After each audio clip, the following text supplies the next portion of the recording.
Alrighty, welcome everybody to our monthly open mic at Woodbury Public Library. I think we all pretty much know each other here, which is pretty cool. I'm Sandy Carlson, Woodbury's Poet Laureate for a little bit longer, and this is really awesome to have everybody here tonight. We have a very wonderful lineup of three poets. My husband Ed Dzitko, David Bigham, and Sam Gluck. So we've got three people who have contributed to our collection, The Nature of Woodbury. And we have copies of that available if anybody still would like to get one. All proceeds now benefit the library. We have our Frastic collection that's also available from Art to Art. And that was a year of writing about the poetry in the gallery here from 2022 to 2023.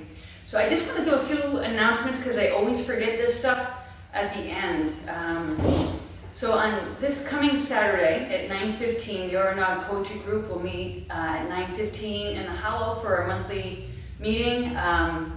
Anybody's welcome to come. You can bring a poem or not as you see fit. We just talk poetry, play poetry games, do some writing. It's just very casual and it's a great way to start the weekend. Later that day, from 1 to 5 in town here is the Arts Walk, up and down Main Street at 3 o'clock. The spoken word event is at Studio Hill Gallery, which is across the street from the 1754 house. Our next open mic will be September 18th, right here at 6 p.m. And then, just want to put this out there too.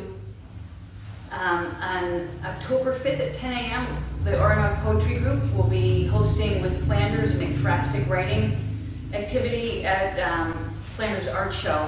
So we'll meet at 10 o'clock in the studio, and then we'll visit the art in the Van Vleck farmhouse, do some writing about the art, and that will become a collection called Instances of Seeing. It'll be the second volume. We did this last fall as well. It's a fundraiser to support Flanders. Please get the word out. You're more than welcome to come enjoy the art. Also, the night before is the wine reception. Don't want to miss that too. All right, so we'll start with our featured poets, and then we'll open up the floor for the open mic. And we'll start with Ed. Come on up, Ed. About a year and a half ago, we were in Hickory Stick in Washington, and Cindy got me this book, Call Me By My True Names by Thich Nhat Hanh, one of the world's foremost Buddhist teachers. And this one is a collection of poems, unlike a lot of his other books. I spent about 3-4 months immersed in this book, reading everything, making little notes and highlighting little things in some of the poems that struck me. And then I put a collection together based on poems I wrote out of those phrases or titles or lines that I took out of his poems. So I'm going to do some of those today, and that collection is called Time with Ty, and it's going to come out later this year. And then I'm going to end with one of his out of this book that the poetry group already heard, but it's so good I want to read it again. So the first one is called I Send My Heart Along. And by the way, today's theme is harvest and resting, right? So these are like meditation kind of resting kind of poems, and the word is even in the poem, so that's how I'm fitting these in. I send my heart along.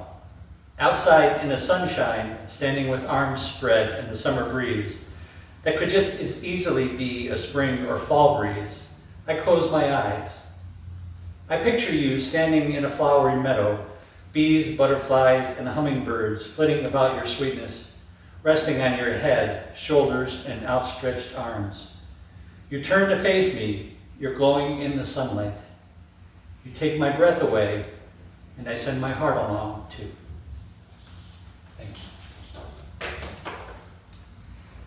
you. This one is called The Moment I Die, and the poem is called Oneness, and the moment I die, I will try to come back to you was a line that I worked with out of this. So, the moment I die. When the day comes that I no longer am, the moment I die, I will work my way back to you. There will be emptiness at first, but soon I'll be there. When you want to see me, I'll be everywhere you look. When you wake, I'll say hello in the morning dove's coo. When you cry, I'll cry with you in the rain. When you need a hug, I'll wrap you in a breeze. When you smile, I'll smile with you in the sunshine. When you shout, I'll shout with you on the crow's caw. When you laugh, I'll laugh with you with the woodpecker's call. When you go to sleep, I'll say goodnight in the owl's hoo. The moment I die, I'll be forever in your heart.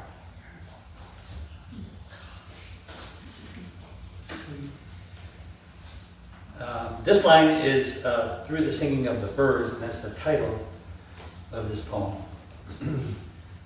A new day, bright and sunny, you stretch the cobwebs, working your way to consciousness through the singing of the birds.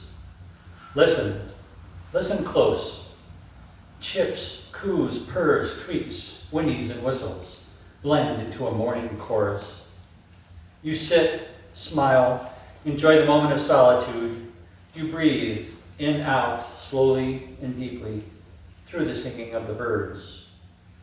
The crows jump in with their caws, the sound a bit harsher than the chips, coos, purrs, tweets, whinnies, and whistles.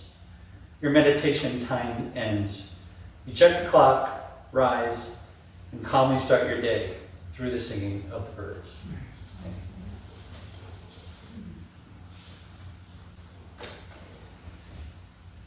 This is from a poem called Interbeing, and the line was, "The sun has entered me."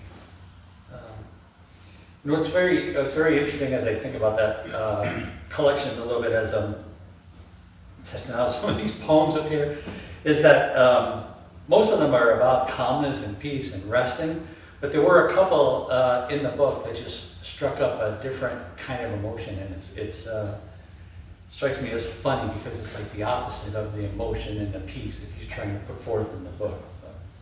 But, this one's still calm. The sun has entered me. Waking from a nap at the beach on a 90-degree day, I look at the redness already forming on my arms, the front of my legs, across my chest.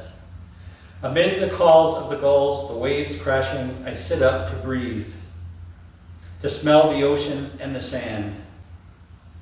In the light breeze, I feel the heat moving. The sun has entered me. Its rays race through me. My heart pulses, pushing the light around my veins with each beat. The redness glows. I exhale, then inhale again, energized by each breath and each moment, not at all worried about the burden to come.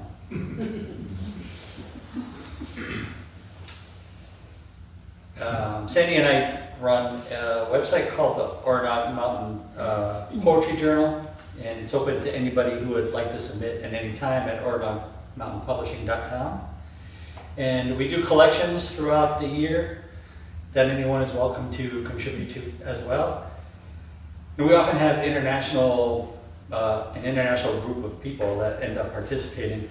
But this one is called Ovation, and this was in the first one that we did, right? The harvest and the reaping.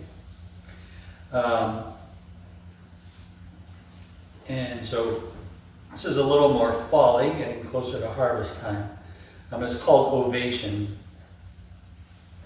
Breeze blowing, leaves rustling, colors glowing on this autumn day as I walk the woods, just 2 miles from the high school, thinking about a poem I might write. When I realize my steps crunch in time to the beat of the drumline reverberating off the hills as the marching band warms for the afternoon game. Sometime later, having turned around at trail's end, after watching horses romp in the open field, I glance up at the canopy of leaves, scarlet reds, burnt oranges, and golden yellows, and the wind carries my breath away.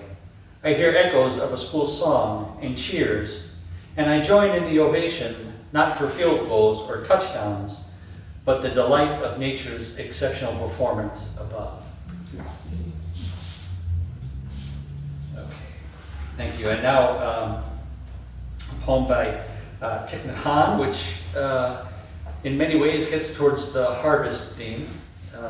We have a Buddhist friend who always reminds us that, Buddhists will sit down to eat and they'll give thanks to everything. Everything along the way as the food got to your table.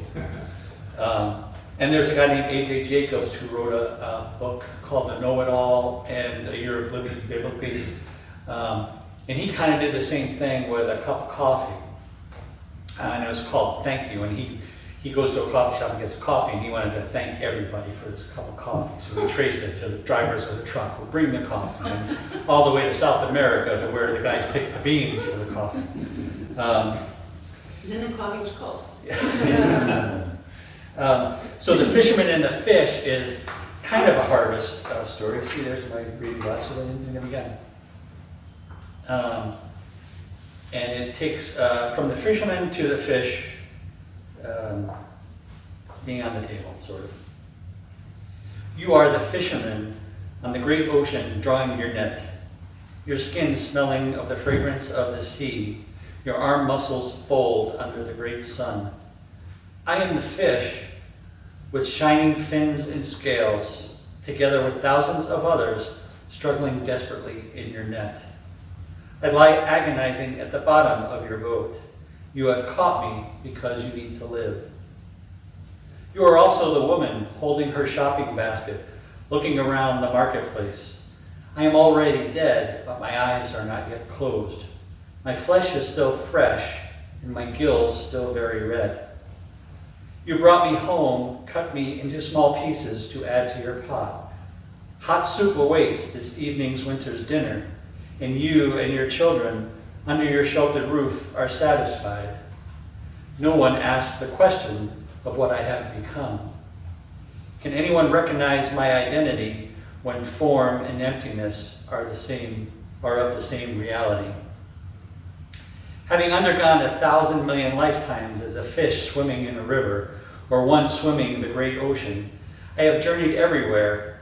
My home is space, is a place. My world is full of corals, of sea fungi, in blues and purples and many colors, sometimes looking like emeralds.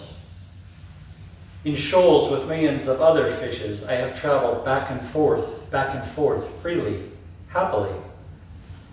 But throughout all these lifetimes, I have also tried to practice, so that every time I got caught in your net, I could die peacefully, without vengeance, without despair, because I know life is made of death, being is made of non-being, all is interdependent, and you and I, we contain each other.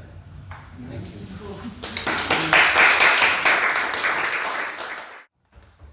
Thanks, Ed. Sam, how about giving us a tour of your poetry now? I walked into the library one day and I saw the sign Nature of Woodbury, and I sent Sandy a poem and I was selected, and last month I read it, so that was the first time. I don't know, I guess I'm a dabbler. When I was in junior high school, the teacher gave us an assignment, on romantic poets, Shelley, Byron, and Keats. I remember reading Shelley, it made an impression on me. I never thought about writing a poem. It just like comes. It's like I'm an antenna, and it's like in the sky or in the universe, and it's like a bird. So some of these poems are 50 years old, and some are a couple of weeks ago, but sometimes years and decades go by and nothing happens, and then, it comes. So when it comes, hopefully I can catch it. So this one is from the book, in the garden. It's called The Garden. In the garden of love grows a flower of light, a reflection of the eternal, the clear, the great, and the bright. Not touching fertile earth, still felt so deep, so beautiful to sight, its scent so sweet, not nourished by rain, but of itself sustained. In the garden of pure love grows a flower of light, revealed to those who open their hearts, who give and share and see with insight. This one is called Island Lady. I wrote this, I was working in a factory in San Francisco, contemplating a trip to Hawaii. And I'm doing this manual labor, and this just came to me. Sometime in the late 80s or 90s, I saw an ad in the Penny Saver that used to come around. It says, poetry, submit your poem, blah, blah, blah. And that this was selected and was published in a volume, I forget the name of it. Island Lady. My ship is entering your harbor, Island Lady. My anchor is plunging heavily headlong into the soft sandy bottoms of your bay. And I'm coming to stay a while in your tropic isle of setting suns and orange skies, moonstruck nights and starshine eyes, of blue, violet, and purple moons hanging over lazy lagoons, and your slender palms pulsating in the evening breeze, rustling through the leaves and through your hair like the breath of a shadow. You are as lovely in the darkness as you are brilliant in the light. Island Lady, make love with me tonight. Live totally in this moment that will last us for a life. Make our time tonight timelessly infinite. And let me live forever in your mind and heart, just as I live in every part of your luscious island home, just as you've made your way deeply into my soul. This is called Sand Dunes. A lot of my poems are infused with nature. Sand dunes dance away with the wind. They change their shape to his every whim, while turquoise white-capped waves whip endlessly against black volcanic crags on the ocean of time. Gushing falls rush tumultuously towards wispy, wet, deep glades. They shake and they sway and they ebb at their bay as the dripping rains fall softly like tears of joy on a shallow pool, the ripples reflecting the light of it all. That was written in Hawaii. This is called Seed of Love. A seed of love carried on the softest breath from the cosmic wind could have blown away, washed away into oblivion, leaving not the mark of a speck of dust ever to be seen by the naked eye, human or otherwise, ever so subtly to take root gently, tenderly, seemingly invisibly through cycles and seasons, passing perhaps for eons, a chance conception, an interminable gestation, an act of procreation, a birthing and lovemaking, an ending, a beginning, a changing, the wheel of karma inevitably turning, transforming, reshaping time and space for the earthly seedlings. This is called amino acids. Amino acids in an ancient ocean a long time ago, joining, uniting, bonding, forming complex chains, dividing into cells, male, female, growing, developing into beings of movement, instinct, intelligence. The male swimming in darkness, a journey, the odds of surviving so small, propelled by nature and destiny to change into one new soul. Swimming now in clear waters, separate and equal under sun and moon, aquamarine shining by your eyes, light surrounded by flesh, immersed in waters fresh. Grown cells, female, male, young, old, timeless, white in your smile. This is called the ocean. My name is Poseidon. Can you hear me roar? I send my waves pounding on your shore. My breath is the wind that brings up the tide. When we move, feel me rise. I change shapes, I ebb and flow. See me now and know. I am Neptune. Feel my spear. You are safe in the ocean. Have no fear.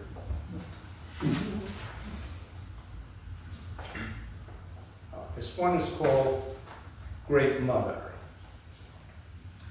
So luscious and succulent, your fruits of spring, soft, firm flesh oozes in my mouth, juices through my lips, on my tongue, down my throat.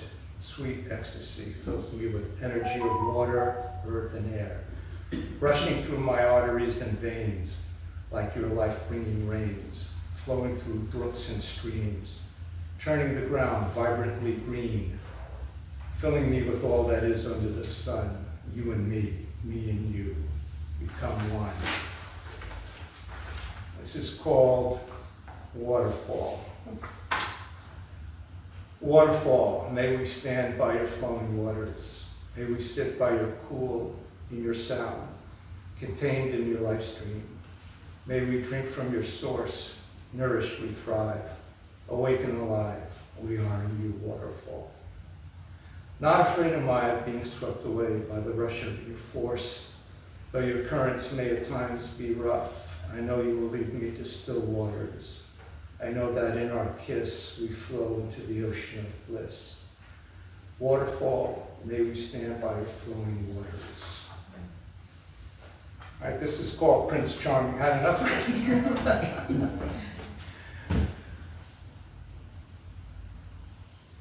I've never shared this with anyone. These are my personal thoughts. This is called Prince Charming. Everyone has a Prince Charming, right? Are you looking for one? I'm your Prince Charming, and you are my princess, my darling. I will fulfill your every need in all thoughts, actions, and deeds. I will be your greatest lover, no need to ever wonder. I will always be truthful and never lie, swear on my sacred oath until I die. I will be your truest friend, forever I promise, until the end. I will be your hero, your knight in shining armor, and you will be my fair maiden, no need to look any farther.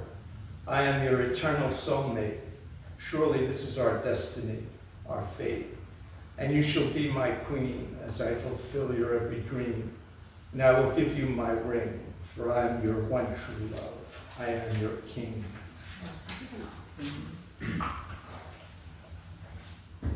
This is kind of like my take on a romantic poet.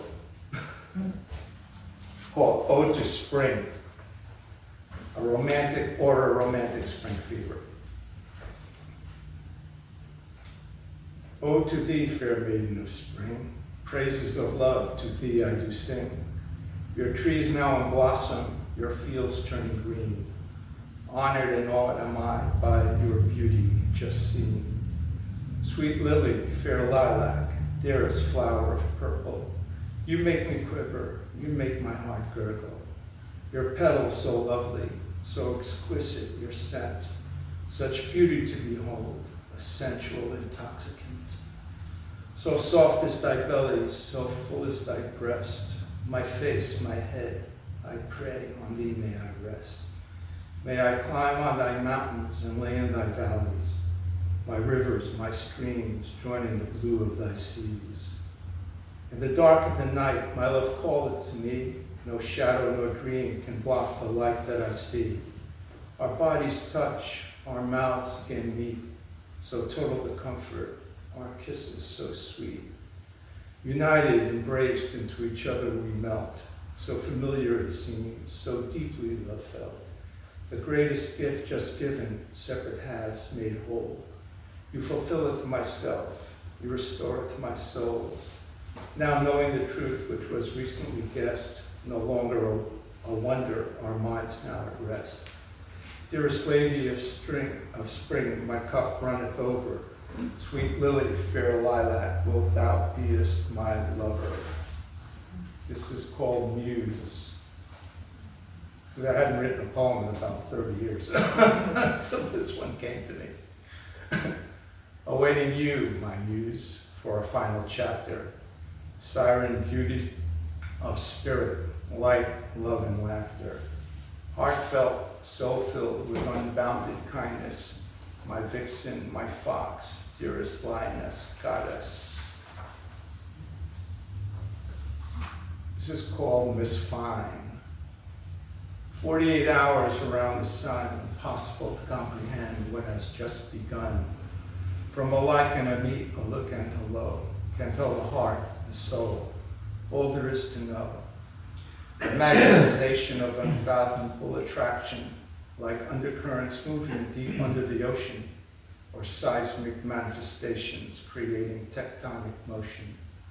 Your look and smile, your lips so sublime, your essence, your scent so sweet and divine.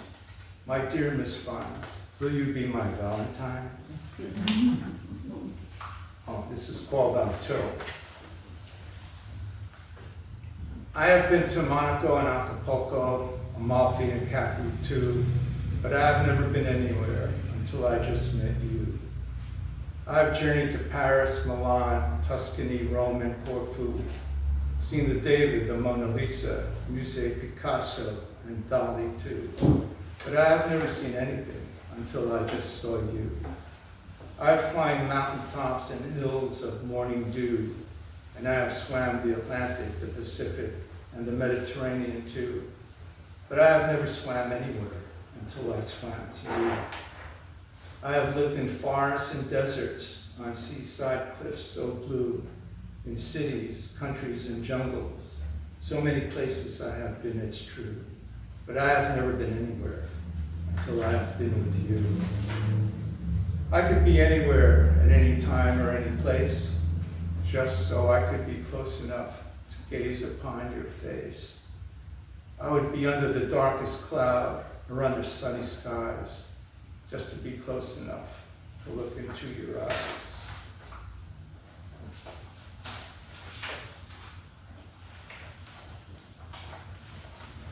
I just have two more. A poem. This is called a poem. A poem, a moment frozen in time, made crystalline, held up to shine through rays of sun, to see its refraction into colored beams of light, each with an interpretation or insight, to see what it is that we wish it to be, just like you, just like me. A poem, an instant chosen not to fade away into the distant memory, but to always stay as an ever-present reality, an experience to be relived in a moment's notice, to bring one nearest to what is dearest in the soul, the heart. Not even death can tear it apart. A poem, a time defined into immortality, much more than a dream that passes through the night to be forgotten, but a glimpse of reality caught in a split second of clarity and seen with both eyes open, one blue, the other green, on the screen of eternity. Just like you, just like me. And this is the last one. It's called Ode to a Cup. Oh, wish that I were able to have a seat at thy table, to drink contently from thy cup with breakfast, lunch, and sup, to taste thy wine so fine and quench this thirst of mine. Oh, wish that I were able to have a seat at thy table and taste thy fruit so sweet. Oh, would thee I entreat, I'd ravage your covers bare, such delicacies beyond compare, and gladly return for more, for thy bounty will restore. Oh, wish if I were able to lay my plate upon thy table, will this hunger not abate? For a morsel, a piece, a taste, will my cup go unfilled? Say you will, say you will. Oh, wish that I were able to fill my cup upon thy table. Well, folks, that's my stand of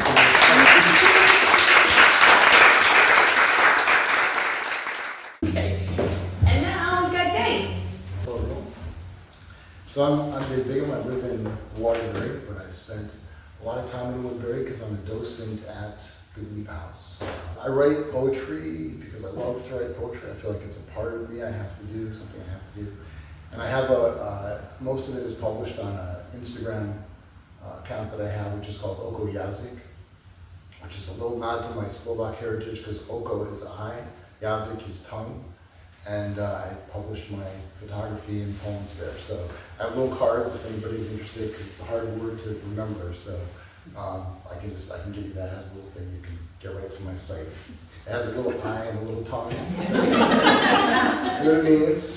But so I have a selection of poems which I felt fit the theme of harvest and rest, and that's all that really matters if I felt that, right? That's right. Every now and then, a leaf tumbles down from the trees and hits my window with the faintest tap to remind me I must pay attention.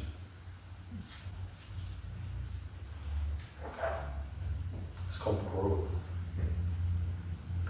Funny how all the times you failed, lost control, succumbed, lied, betrayed, and abandoned gradually disappear as the faint outlines of trees dissolve into a morning fog.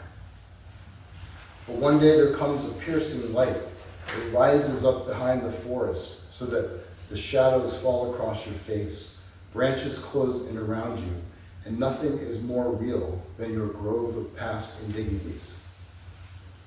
Give me a sharp hatchet, a willing heart, and the strength to clear this land.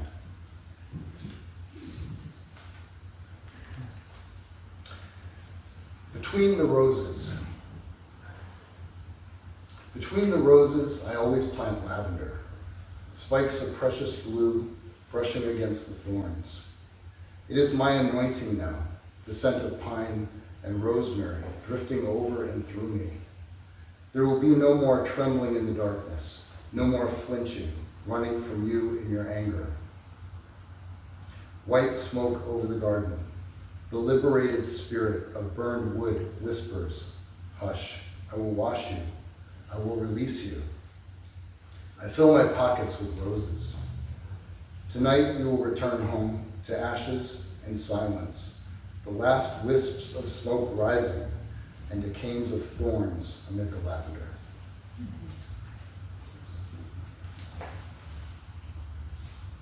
Casting. The illusion of earth under feet, pushing up from below against our souls, falling together, always together, never rescued, never caught. We just can't tell the difference. I was fishing one evening, and crows began to assemble in the trees around me. They watched me casting my line over and over, and I wondered if they understood. Like gathering night, they filled the branches, cawing skeptically at me, as I stood by the stream, casting and straining to feel the earth under my feet, hoping for a catch, so I won't leave empty.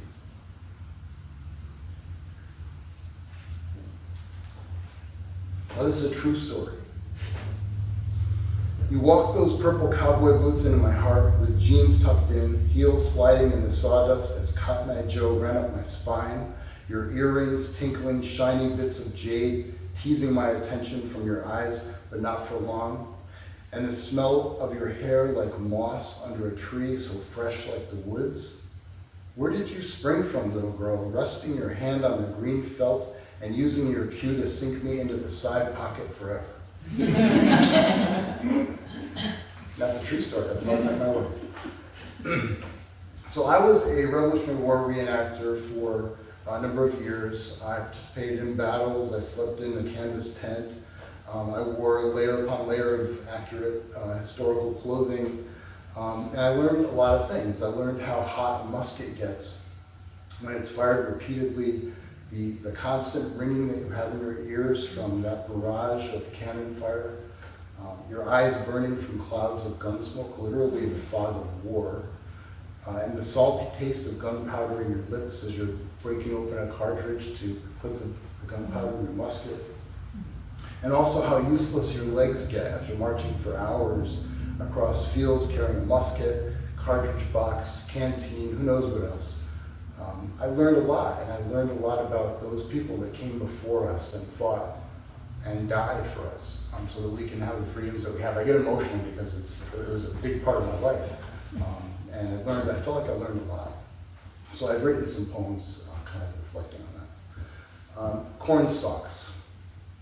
Today amid the cornstalks, some men's blood will run. When the firing ends, I will stand with friends, musket burning my hands, and coat stinking of sulfur, listening in the twilight for the fallen, calling without hope for a kiss on their brow and a hand to hold tightly. But I will only hear a single voice from across the field, saying, come back to me, sit beside the fire another night, and they will hear the same.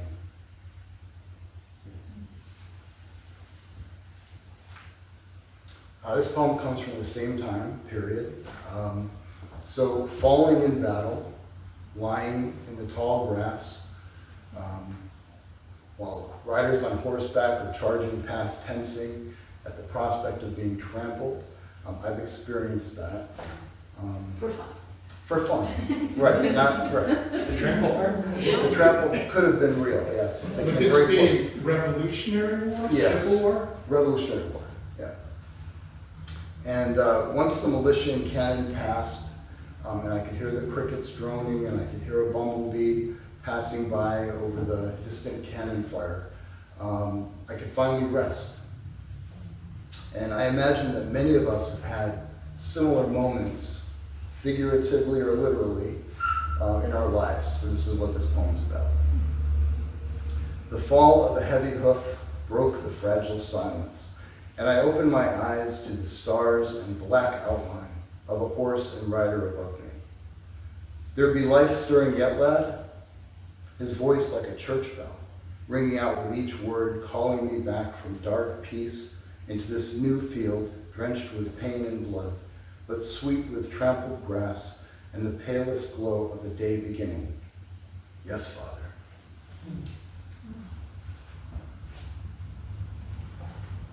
All right, so we talked a little bit about Danbury. So I grew up in Danbury as well, and I feel like it really shaped a lot of my, of who I am, and my poetry often reflects some of that heritage. And this is about something that happened in 1777. The British marched on Danbury. It was a depot, a supply depot for the Colonial Army. And when they arrived, luckily, a lot of those supplies had been moved out. But one thing that wasn't moved out was the supply of rum. So you have soldiers who have rum, and nature took its course. And then as the British continued there was a decision made early in the morning before the sun came up to burn a number of the houses of the people that lived there. So this is kind of a reflection. It's probably an apocryphal story that I heard when I was a docent at an historical house there when I was young, but it's based on that. So. Is it just the smoke stinging my eyes? Our sweat and labor now billowing clouds, timbers we sawed into boards and axe-hewn beams, my father's desk, our chest with the children's clothes, saved for Abby's babies and before our poor John's. The table where my Sarah, day after day, kneaded her dough, or sat still as I read the latest accounts from Philadelphia and Boston, or a psalm and prayer before going upstairs. The letters she wrote to me in our youth, with all her secret thoughts gathered up and put to paper, now rising as ash to settle into her reluctant footprints through our bunny field on this dark April morning. Father's face is crimson from the heat, his bent body with only the shirt he slept in gathered about him, twisted from the tight rope holding us to this tree, this old elm, where I asked Sarah in the cool shade one July Sunday to join me in this house I built, our house, for as long as we both shall live. Father whispers, "You've seen the devils of hell." Down the road, the emptied storehouse burns. Bottles clink, red coats orange in the firelight. Rum-sick soldiers, laughing and stinking, sing, "I am the king and prince of drinkers," ranting, roaring, rattling boys. They glare at us with lonely, impatient, and envious eyes. For though we lose everything but our resolve, they do not even have that one contentment to rest on.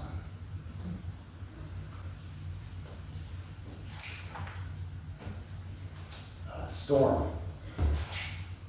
We'll find the storm, lost amid a scattering of stars, standing in the night, singing songs to lightning and shadows, our breath hanging beside us, waiting for a sullen wind. And this is the perfect poem to have a reward before. So. It's called Dust. And this is perfect. I couldn't have timed it better. Okay. There is never enough, so you end up dry at the end of the day, borrowing from tomorrow and every tomorrow until the next tomorrow is dust. I see the yellow mornings shining like a distant star. I see crackles and stains on the old barn door. I see their simple faces gathered up in bushels like apples.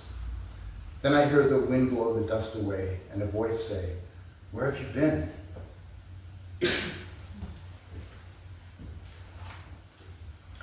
And this is called In the Garden. The first time I saw death was in the woods behind Justin's house on a sweaty August evening. It was dirty, white, and smiling.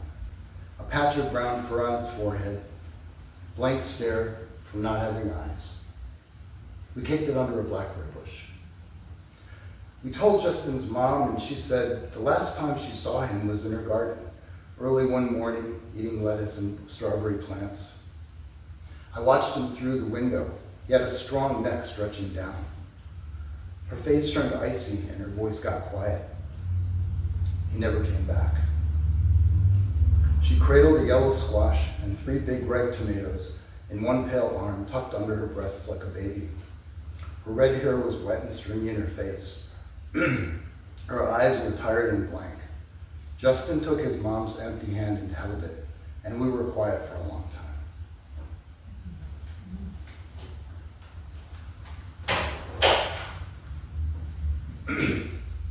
Dead end. I feel the warm air of so many not enough years stirring my hair and causing my eyes to tear up, making me swallow hard while I clench my fists, trying to hold on to something that used to be there, but with nothing to hold on to. I watched the ground rushing up too fast to stop it.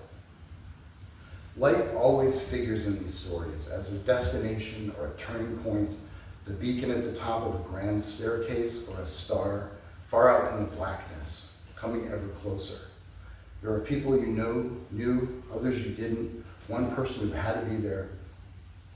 But when it is finally your turn, you would never think it's just ordinary and seamless, like going for a drive, taking a wrong turn down some unremarkable back road that's too narrow to turn around on, not worth the trouble of backing up, and so you keep going to see what's ahead.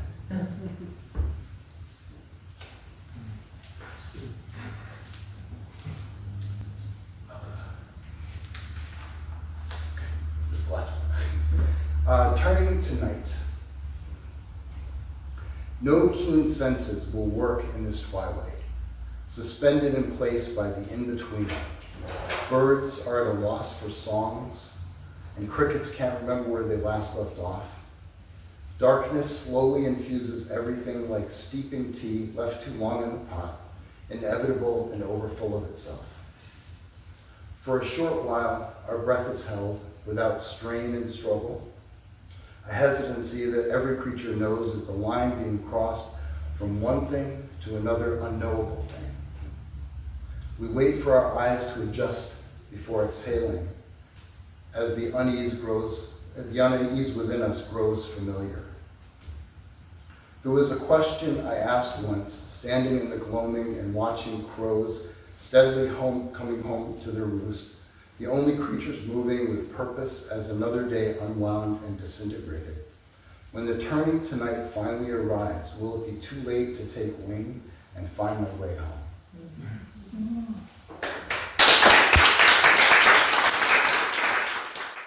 So it's always fascinating to me to have a broad topic as a theme and different perspectives, voices, styles that come into play in this poetic conversation. So thank you, Ed, Sam, and David for sharing your poetry with us. So we'll open it up now for the open mic portion. Please feel free to adjust the microphone to suit your height. And anybody want to kick off the open mic? All right. Hello, I'm Gaffney Fresco, and despite my previous appearances here, Sandy allowed me back. I just have two brief poems, and I just wanted to make a couple of remarks on poetry and how to write it and what it means to me. And I think it reflects some of the things Sam said and some of the poems. I haven't written a poem since 2014, and the first one I ever wrote was in 1996. So it's 30 years of really kind of, not really intense, but a lot of things going on, and then all of a sudden silence. But in any case, so just a few brief remarks on poetry. And I'd like to have your indulgence for this. I hope they're salient remarks as well. And they are taken from an essay about writing poetry, which has never been published. And the only reason I wrote it was to get my own ideas down on paper so I could have some clarity in my own thinking. But the French poet Yvan Boulard once observed, "I don't write a poem to express an experience, I write a poem to experience the experience." Mm. And that comment puts me in the mind of the piano composition by Maurice Ravel called Miroir. For I believe that poetry is a mirror. A poem does not require words to rhyme, but instead ideas to rhyme. Poetry is a sort of parallelism to me, mirroring something of the unexpected, which the great poet Wallace Stevens, which we'll be hearing from in a minute or two, called the necessary angel, and wrote a book of essays about poetry by that title. But a poem also exists in its own environment, which is a word taken from the old French word viron, which means a complete circuit. And the circuit charges the environment with energy. So to me, a poem possesses its own energy-charged environment. I find that to be the case in art, music, literature, and even mathematics. The form that which captures the public's imagination must contain propulsion and energy, however languid. As the composer Claude Debussy observed, music is the silence between the notes, and energy is industry. As Goethe, who among many other things was also a poet, as you all know, observed, industry is genius. So there you go. Okay, the first of the two poems, the theme of tonight is harvest, and I've sort of translated that into production. So the harvest then produces things that we use or eat or whatever. So the first one is on the 32 piano sonatas of Beethoven. His production, his entire production of piano sonatas. Demanding that we listen to that which he could not hear, 32 worlds within one world. The instrument of the day, his day, could not hold all the notes, could not hold the vibrating worlds which he describes. What must they have thought when first was heard a whole universe contained, forged by struggle and strain, Strum and Drain. Syncopations of jazz not yet thought of, dissonance, 32 worlds described, stars upon stars. A new universe defined, where time is not only time, where place always only place intersecting. Beethoven went beyond and tells us what he found there 32 times. Okay, the final one, another hopefully brief one, more or less. And this is about, I mentioned Wallace Stevens earlier, who was a favorite of mine. And there are two echoes of Wallace Stevens' poems in here. One poem he entitled An Ordinary Evening in New Haven, and another one is 13 Ways of Looking at a Blackbird. And you'll hear echoes of that in this.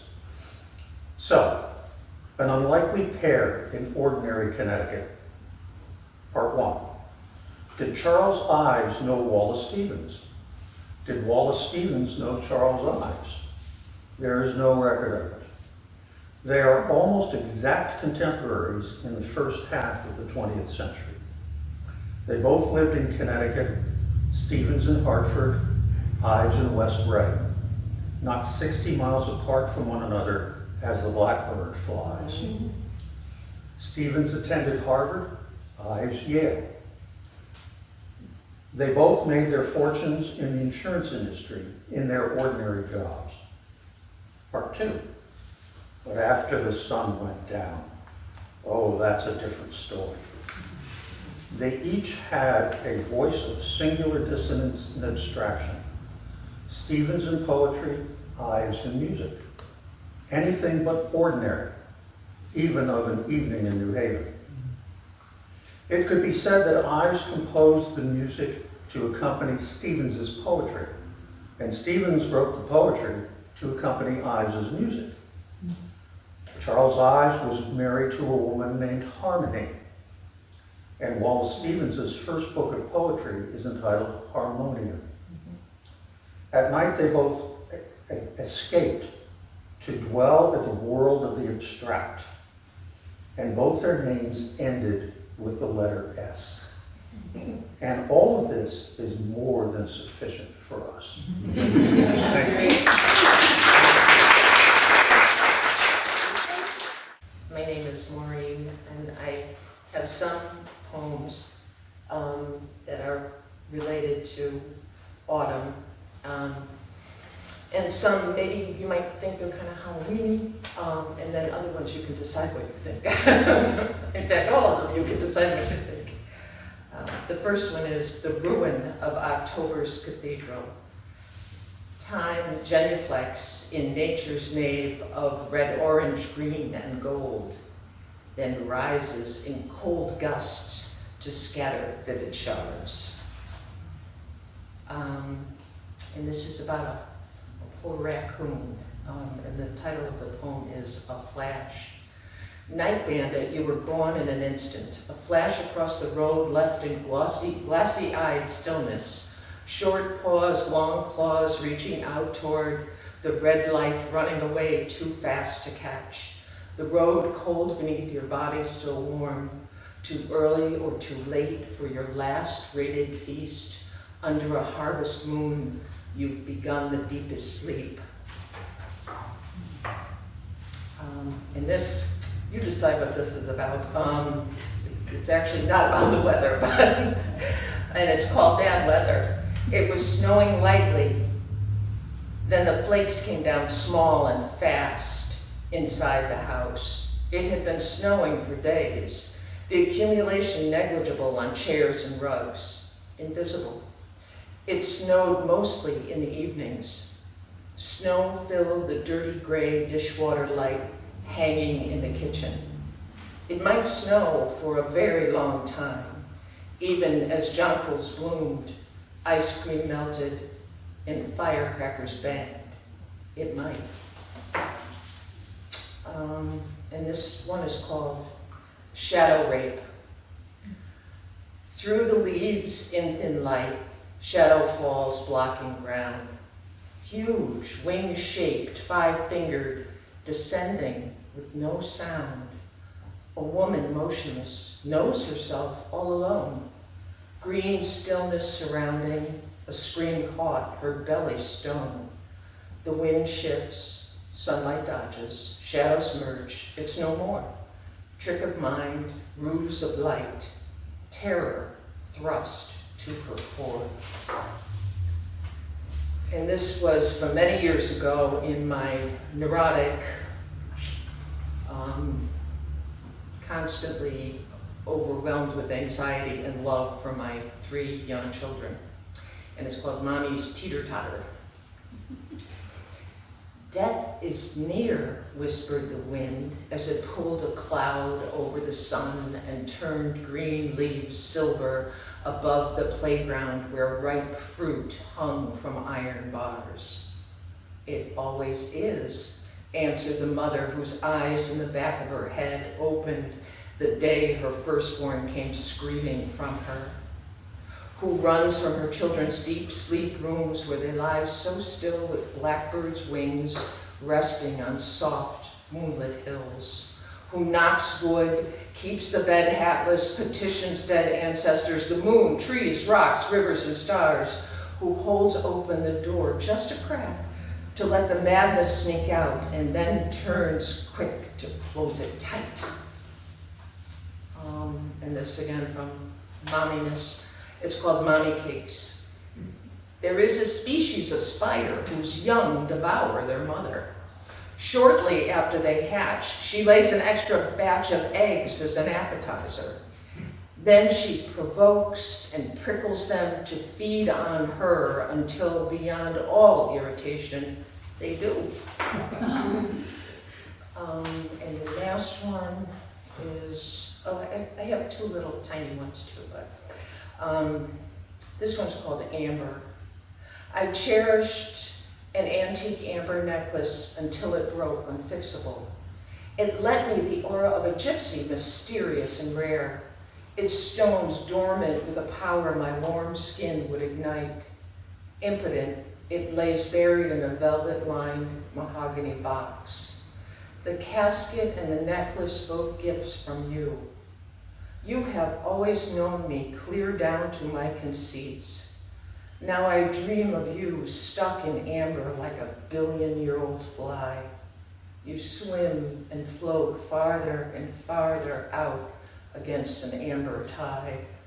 Your voice is getting stranger and harder to hear, so that now amber makes me think of a long arc of badly aimed piss, a black cat's eyes glowing steadily and mean, 3 fingers of scotch bathed in warm light gleaming.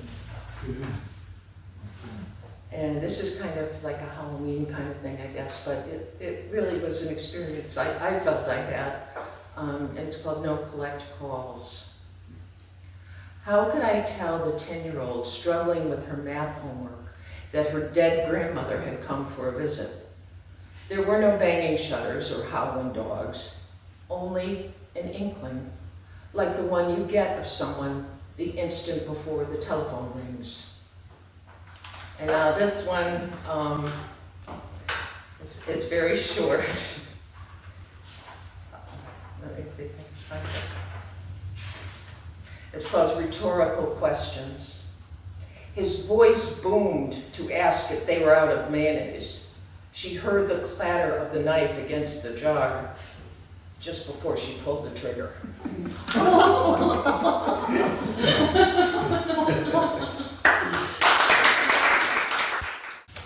Just going to take a pause for a second and read a poem that Scott Moore, who is in the nature of Woodbury and is a part of our poetry group, he couldn't be here. He's away, but he sent me a poem and his introduction. So I'll just read that, and then we'll take our next person. Introduction to Moore's The Harvest and the Resting. This poem was written for tonight's open mic topic, the harvest and the resting. The poem takes place in a wilderness location in the Upper Peninsula of Michigan early in my law career, which has grand sandstone courthouses from its rich but now defunct copper mining history. The capital for developing and operating these mines came from Boston, and the copper was shipped to, among other places, Waterbury. The poem also takes place when I met my wife. She still married me after the events in this poem. A true test for a person marrying a lawyer who has a difficult life. Scott. The harvest and the resting. Woe to the unpopular defendant, the chaff in a wilderness to be culled and harvested. My dear, I can't see you for several weeks, for I have trials, says lawyer after first date with future wife. The young, uneducated chaff stands accused for harvest of theft from his fast food employer, Burger King. His father calls upon lawyer. Lawyer defends chaff. Jury is chosen. Chaff cries out, I didn't take money from the register, in response to manager's testimony of register imbalance. Not guilty, finds the jury. Acquitted, chaff tells lawyer on courthouse steps, I'm sorry, but I have no money to pay you. Soon after, a different young, uneducated chaff stands accused for harvest of rape of a former schoolmate. Lawyer is called upon as court-appointed defense. Lawyer defends chaff. Jury is chosen. Chaff proclaims, "She invited me to her house that night after we were drinking at a pig roast." In response to her testimony that she drank and remembers nothing, but caught by her father. Guilty, finds the jury. Chaff is sentenced to 20 years in prison. Lawyer goes to the quiet trout stream called Truth, the resting from the harvest. The cool water flows lightly, forming eddies around Lawyer's bare legs. Still, at times, we are one. Ripples widen from the dropping fly, the warm sun high overhead, trees close in narrowly. A sudden rise and tug on the feathery line. The fly rod dips down, the arm rises. The brook trout, hooked and fearful, streaks for deeper water. Hiding in the pool under the grassy-covered bank, the line is kept taut. The trout is reeled in. Fear not, brook trout, for some call this a harvest, but you were caught on a barbless hook and gently released, slipping back into the cool water to live and to thrive.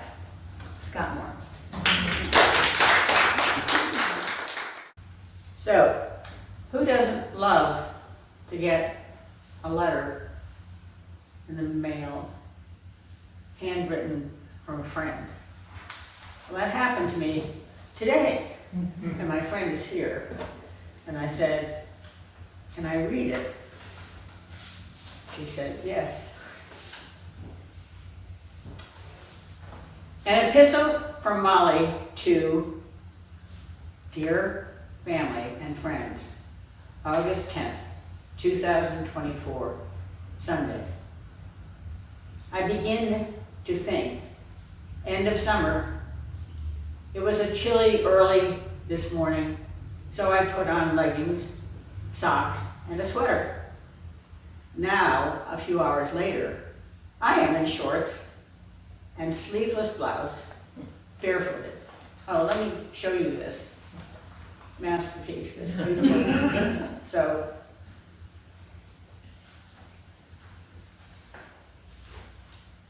there is a pink morning glory on my trellis. Yesterday, that vine sported a purple one.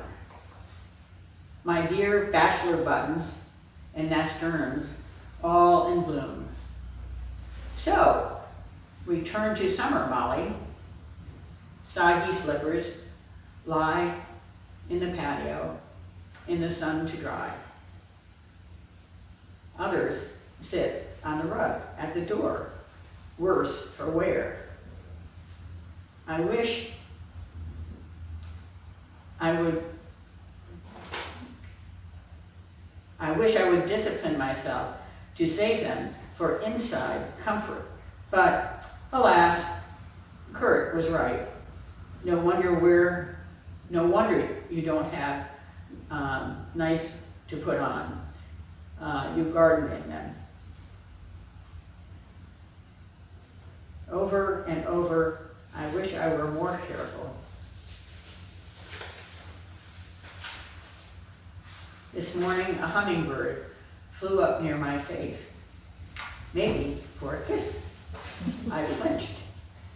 He flew. A little frog surfaced from the garden soil. I smiled and said, "Hello." There is a chicken cooking in Mr. Blackburn, Carol's father, from whom I inherited a frying pan. 2 scones cool, ready for tomorrow's breakfast, or a snack. Clothes tumble in the washer and dryer. The bed has been filled with a clean sheet and Grandma Tate's applique quilt. Sunday morning accomplishments. Yay! The basket was overflowing with laundry. So, this is my gift for my friend Molly. Will you stand up, Molly? Just in case some people don't know you. Can I follow her? Because This is related to her. Sure. Are you going to read more? I was gonna read one more. Okay, good. I want to read the Sand Castle.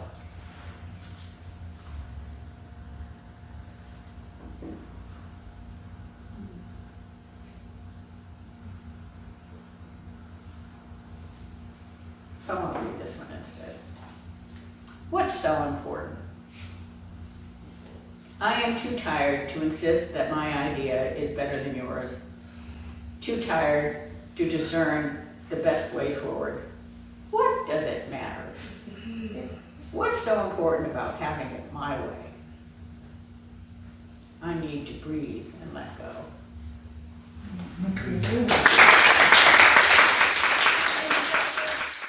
So I decided to take it in my hands to share with you her advice as she receives the harvest of her children's growth. Contagious.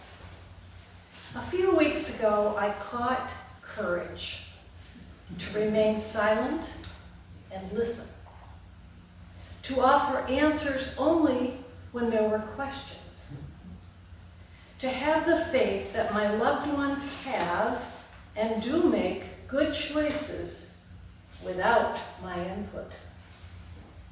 Shortly after I caught on abundance, I caught an abundance of pride and delight. My boys and girls, daughters and sons are vibrant men and women who love and are loved just for being themselves. They are respected and treasured by man for their generosity, compassion, and knowledge. How blessed we are. Who knows what I might catch next? Hi, my name is Julie, and I have two poems of a couple of favorite places that feel very restful to me. And one is from the present time, and one is from my past. So the first one is called Topsmead, and maybe some of you have visited Topsmead in Litchfield. It's a home that was built in the 1920s by, what was her name? I have it here somewhere. Edith Chase. Okay, Topsmead. An English cottage atop a green meadow overlooks an ocean of trees, full sail, and above, the vast cerulean sky holds a menagerie of enormous clouds. Edith had a bold vision, craftsmanship in old world style, Cotswold, half-timbered, and filled with 16th century antiques, a wealth of books, a cook, and live-in maid. Summer sanctuary, a simple dwelling for simple living, far above father's smoky factories, until the winter season of parties and travel resumed. Fortune paved the way to a life made free, bequeathed a place for folks to simply be. And the second one refers to my aunt and uncle had what we call the farm in Glastonbury. It was really orchards, sort of like March farms. And it was always a delight to go and visit them. We'd stay for a week, sometimes my sister and I. So, Uncle Al's farm in June. My sister and I, freed from the city, lived long days under a wide, endless sky, hot sun on shoulders, cool shade beneath pines, skipping stones over the sheen of a still pond, then sitting in long grass by the water, bedazzled by dancing light on its surface. Unknown birds circle and call out our names as we conjure a life here beyond summer, beyond everything we'd known in neighborhoods of 3-family houses and paved sidewalks, timed schedules of school, play, and sleep.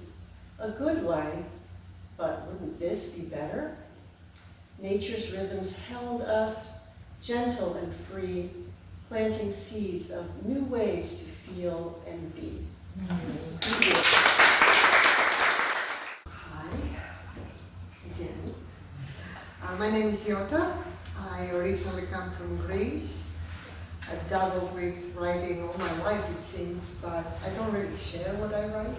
A few years ago, Poetry Visited. What can I say? I fell in love with the economy, how poets can say so much with so few words, and I appreciate that. When I was younger, I definitely had strong opinions, and the wordy writers really got to my nerves. So, anyway, I have 2 poems. One is by one of my favorite books, Norris, Embracing the Spiritual in Every Day, Becoming Bread. And this is a book that I live with, but I wanted to read Summer to you, and then I'll read my own poem. So, Summer. Let the golden honey run out of the jar. Let the water be sweetened in our mixing bowl. 3 giant spoonfuls of summer, nectar, sunshine, the hum of bees, warm nights, and ourselves in the grass. 3 giant spoonfuls of summer, sweetening the water in the mixing bowl. We need this liquid gold to remember the goodness of life, the taste of honey, the memory of summer, that it returns, that at the center the open flower is sweet, that at the center when it opens we too are sweet, and love, like a swarm of bees, can fly into us ecstatic, nectar drunk and powdered with pollen. Our bread will have this, poured from the center, rich gold, 3 giant spoonfuls. Maybe next month I will read Autumn to you. So this poem I wrote, it's my meditation on when you told us about the topic, what does harvest mean to me? So this is my meditation on that. What do I know of harvest, me, dressed in my comfy clean clothes and clean shoes? My nails have known dirt, and my hands, now old and weathered, have done battle with weeds and nurtured many a flower to full bloom. When it comes to harvest, though, it is a farmer's fruit of labor that I enjoy, a farmer that I have never met, someone who has worked long and hard hours to bring the bounty of summer to my doorstep. I can write how a tomato grown under the Greek sun and freshly picked from the vine tastes like no other, and how the fragrant taste of peaches always brings me back to the land where I grew up. I can write about the joy of watching the cornfields come to life every year, and going to the farmer's market each week with anticipation.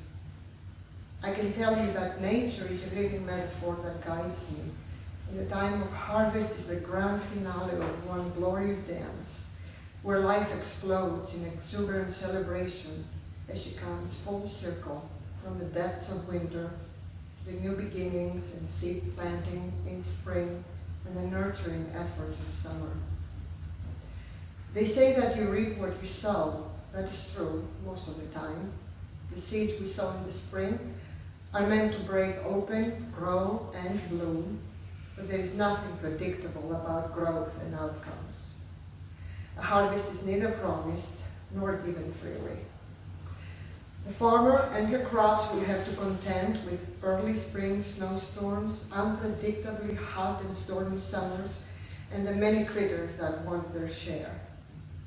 What then do I know of harvest?